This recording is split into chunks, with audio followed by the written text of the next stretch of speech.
এই ছেলেটি বাড়িতে ফিরেই রেগেমেগে তার বাবাকে ডাকতে শুরু করে। পাশে থাকা এই বলটাকেও ভেঙে ফেলে। তার বাবা দৌড়ে এসেছে, বলতেছে, কি হয়েছে বাবা, তুই এত রেগে আছিস কেন? কি হয়েছে মানে?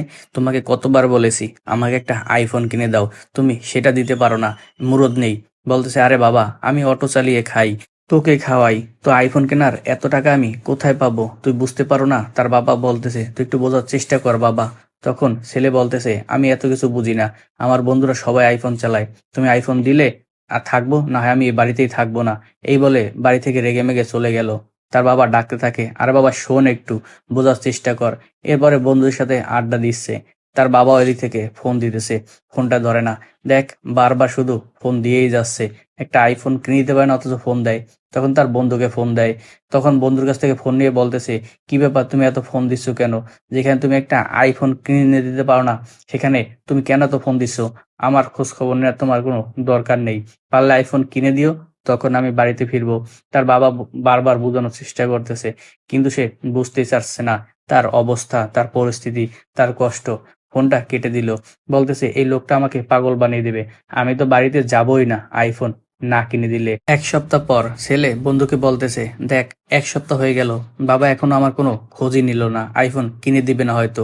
বাবা রাস্তা দিয়ে মন খারাপ করে এখান থেকে হাঁটতেছে এবং কল্পনা দেখতেছে তার সন্তানের কর্মকাণ্ড। এখান থেকে তার মালিক বেরিয়ে আসলো। কি হয়েছে বলেন? বলতেছে, বাবা আমার কিছু টাকা দাও। তার বাবা কিভাবে ধাক্কা দিয়ে ফেলে দিল।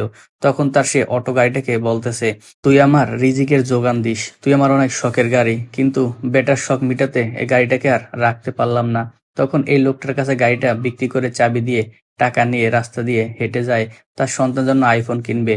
তখন এই ছেলেটাকে জিজ্ঞেস করে, বাবা এখানে আইফোন কোথায় পাওয়া যাবে? বলতেছে, এই সামনের মার্কেটে গেলে আইফোন পাবেন। আচ্ছা ঠিক আছে বাবা। এই বলে সে মার্কেটে গিয়ে তার সন্তানের জন্য একটা আইফোন কিনে সেই কল্পনা আবারও দেখতেছে। তার সন্তান রাগ করে বাড়ি থেকে ফিরে গেছে, হয়তো আজকে সে আবার এই আইফোন পেয়ে বাড়িতে ফিরে আসবে। তখন দরজার সামনে বসে আছে, তার বন্ধুকে ফোন দিয়ে এনে বলতেছে, বাবা এই আইফোনটা আমার সন্তানকে দিবে, বলবে তোমার বাবা কিনে দিয়েছে।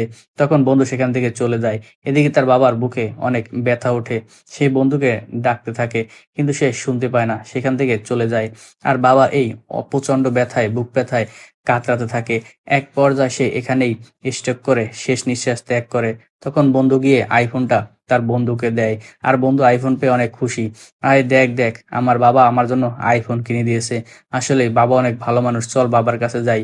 আর তারা বাবার কাছে পৌঁছানোর আগেই কিন্তু তার বাবা দুনিয়া থেকে বিদায় হয়ে গেছে। অনেক সন্তানই আছে যারা বাবা মায়ের কষ্ট না বুঝে তাদেরকে প্রেশার ক্রিয়েট করে বাইক মোটরসাইকেল চেয়ে থাকে, কিন্তু বাবা মায়ের কষ্ট একদমই বোঝার চেষ্টা করে না।